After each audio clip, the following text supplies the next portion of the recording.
Hello friends, ఈ video మీకు నచ్చితే ప్లీజ్ సబ్స్క్రైబ్ చేయండి. ఉమ్, రామ్ లక్ష్మి శౌర్య మంచివాడు చేసినంత ప్రశాంతే అని రఘురామ్కు చెప్తుంది కదా.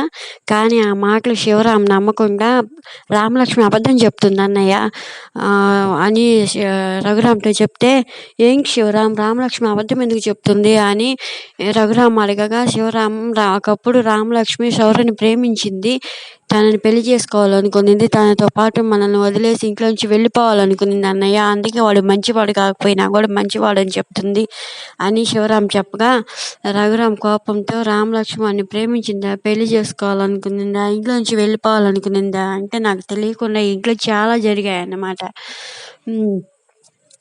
అని కోపంతో మాట్లాడుతూ, ఆయన వాడు మంచివాడు కాకపోయినా వాడు మంచివాడి మీద ప్రేమతో మంచివాడని చెప్తున్నావా రామ, తన నోటితో తనే కదా ఒప్పుకున్నాడు. అయినా సరే నీకు ప్రశాంత్కి పెళ్లి చేస్తానని వీళ్ళకి ఎప్పుడో మాట ఇచ్చాను, నేను ఇప్పుడు ఆ మాట తప్పలేను, కాబట్టి నేను ఈ తాంబూలాలు మార్చుకుంటాం, పంతులు గారు ఈ తాంబూలాలు మార్చుకుంటాం, మీరు కానివ్వండి అని రఘురామ్ చెప్తాడు. ఆ మాటలు విన్న రామలక్ష్మి మాత్రం చాలా చాలా ఏడుస్తూ ఉంటుంది.